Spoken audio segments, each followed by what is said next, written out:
بسم اللہ الرحمن الرحیم۔ عشاء کی نماز کے بعد آپ لوگوں کو ہمارے نبی سیدنا محمد الرسول اللہ صلی اللہ علیہ وسلم کی زندگی کے حالات تھوڑے تھوڑے کر کے سنائے جا رہے تھے۔ اب ختم ہو گئے ہیں، پھر شروع سے سنائے جائیں گے، کیونکہ ہر مسلمان کو روزانہ کچھ نہ کچھ اپنے نبی کا ذکر کرتے رہنا چاہیے۔ اللہ تعالیٰ کا بھی ذکر کرنا تو قرآن مجید آپ لوگ پڑھتے ہیں، قرآن سے بڑھ کر اللہ کے ذکر کا کوئی اور ذریعہ نہیں ہو سکتا، اس لیے وہ تو ہو رہا ہے اللہ کا ذکر۔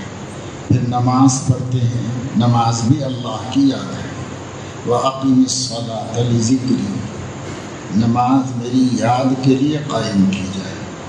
تو نماز بھی اللہ کی یاد کے لیے پڑھتے ہیں، قرآن بھی اللہ کی یاد کے لیے پڑھتے ہیں۔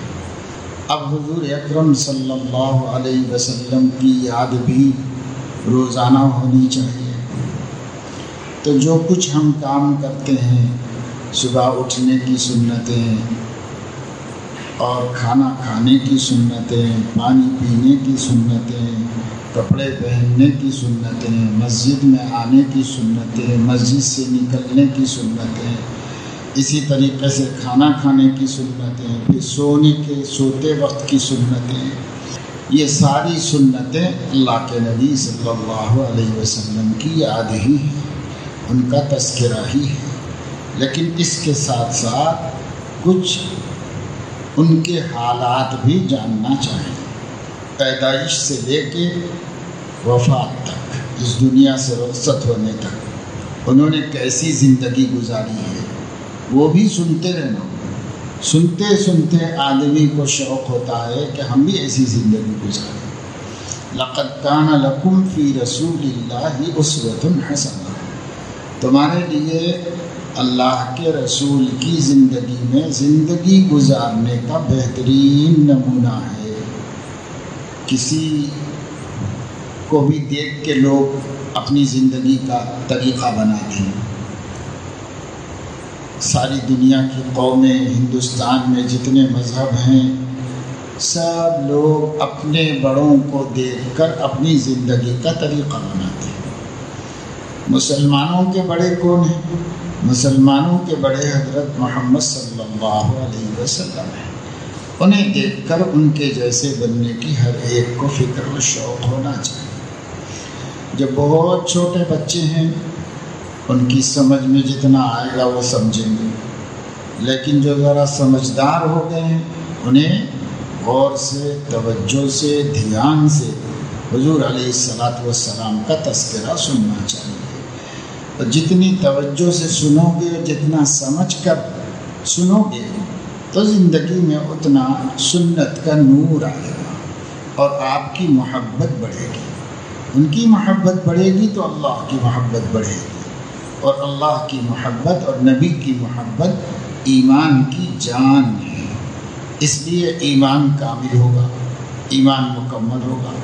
اس واسطے اس کا دھیان خیال رکھنا، اور جو اچھی باتیں ہمارے نبی کی صلی اللہ علیہ وسلم آپ لوگوں نے سنی، اور پھر دوہرا کر سنائیں گے، پھر سنائیں گے، سال بھر سنتے ہی رہنا ہے۔ تو غور سے سنیں، جسے اچھی باتیں، آپ کے اچھے اخلاق، آپ کی اچھی عادتیں ہمارے سامنے آتی جائیں، ہم بھی ویسے ہی رہنے کی کوشش کریں۔ آپس میں لڑائی جھگڑا نہیں کرنا چاہیے، وقت خراب نہیں کرنا چاہیے، زبان گندی استعمال نہیں کرنا چاہیے، گانے نہیں گانا چاہیے، جھوٹ نہیں بولنا چاہیے، ہر کام میں اپنے نبی کے طریقے پر چلنے کی کوشش کرتے رہنا چاہیے۔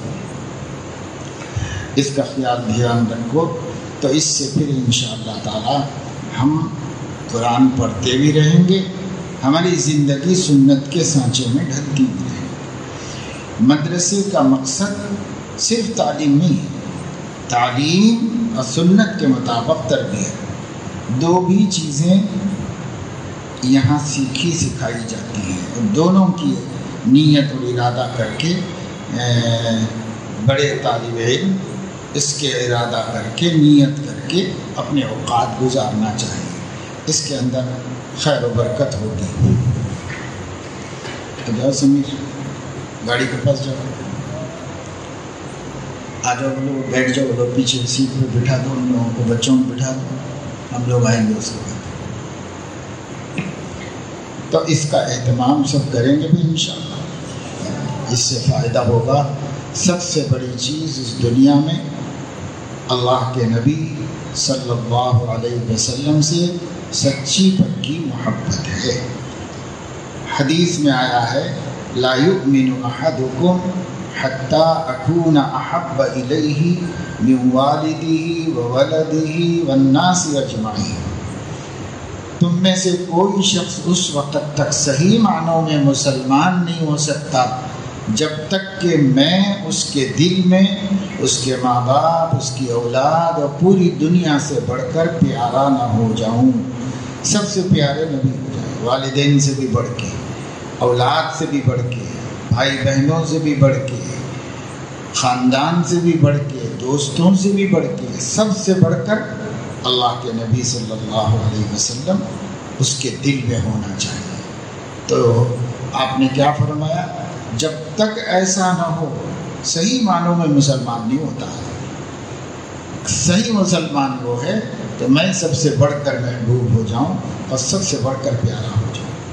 تو اسی نیت سے اس کو سننا چاہیے، اور جو جو باتیں سکھائی جا رہی، بتائی جا رہی ہے، اسے غور سے سیکھو، سمجھو اور اس کے مطابق عمل کرو، تو اللہ تعالیٰ راضی و خوش ہوں گے اور جلدی جلدی تعلیم ہو سکے گی۔ دوسری بات یہ ہے کہ پڑھنے پر محنت کرو، کیونکہ قرآن مجید حفظ کرنا آپ لوگوں کا مقصد ہے۔ قاعدہ پڑھنے والے بھی اس لیے قاعدہ پڑھ رہے ہیں کہ وہ حفظ کریں گے آگے جا کر، ناظرہ پڑھنے والوں کو بھی آگے جا کے حفظ کرنا ہے، اور حفظ کرنے والوں کو بھی حفظ کرنا ہے، تو محنت کرنی پڑتی ہے۔ یہ علم آسانی سے نہیں ملتا، یہ علم بہت مشقت سے ملا ہے ہمارے نبی کو بھی۔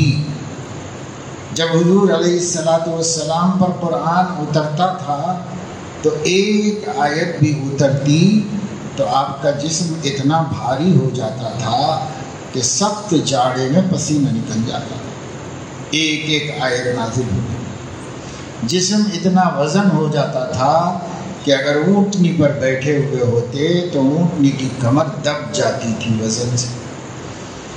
اِنَّا سَنُلْقِي عَلَيْكَ قَوْلًا ثَقِيلًا، اللہ نے فرمایا ہم آپ پہ بہت بھاری کلام ہوتا۔ اللہ سب سے بڑے ہیں۔ اذان میں کیا کہتے ہیں؟ اللہ اکبر۔ نماز میں کیا کہتے ہیں؟ اللہ اکبر۔ اللہ اکبر کے معنی اللہ بڑے ہیں نہیں، اللہ سب سے بڑے ہیں، سب سے، ہر چیز سے بڑے ہیں اللہ تعالیٰ۔ جب اللہ تعالیٰ ہر چیز سے بڑے ہیں تو اللہ کا کلام بھی سب سے بڑا ہے، اسی وجہ سے وہ بہت بھاری کلام ہے۔ اس لیے محنت کرنے سے اللہ قرآن کا حافظ بناتا ہے، اور کوشش کرنا، فکر کرنا، جو ذہین ہے وہ بھی محنت کرے، جو غبی ہے وہ بھی محنت کرے۔ محنت کرنے سے ایک دن کامیابی مل جاتی ہے اور ایک دن آدمی حافظ قرآن بن جاتا ہے۔ اس لیے اس کی طرف دھیان دو، توجہ دو۔ اور تیسری بات یہ ہے کہ روزانہ جو بڑے سمجھدار طالب علم ہیں، روزانہ 2 رکعت صلاۃ الشکر پڑھنا۔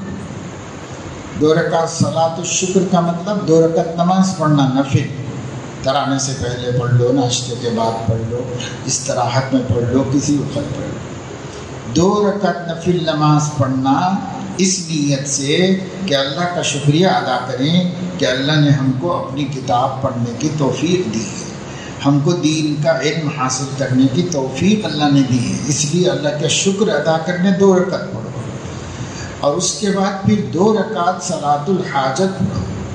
صلاۃ الحاجت کا مطلب یہ ہے 2 رکعت نفل نماز اس نیت سے پڑھنا کہ اللہ تعالیٰ ہمارے لیے یہ بڑا مشکل کام ہے، اس کو آسان کر دیجیے۔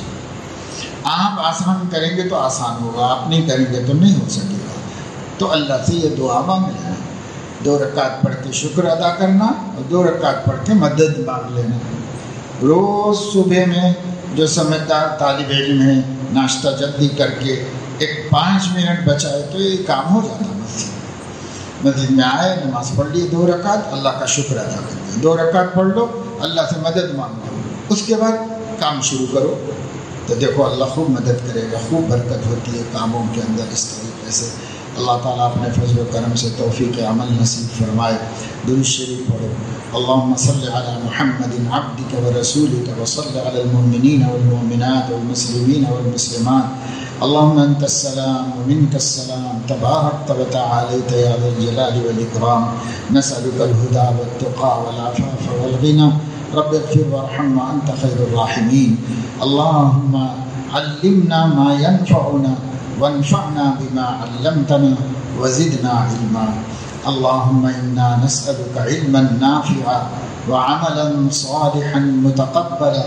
ورزقا طيبا واسعا وشفاء من كل داء سبحان ربك رب العزة عما يصفون وسلام على المرسلين والحمد لله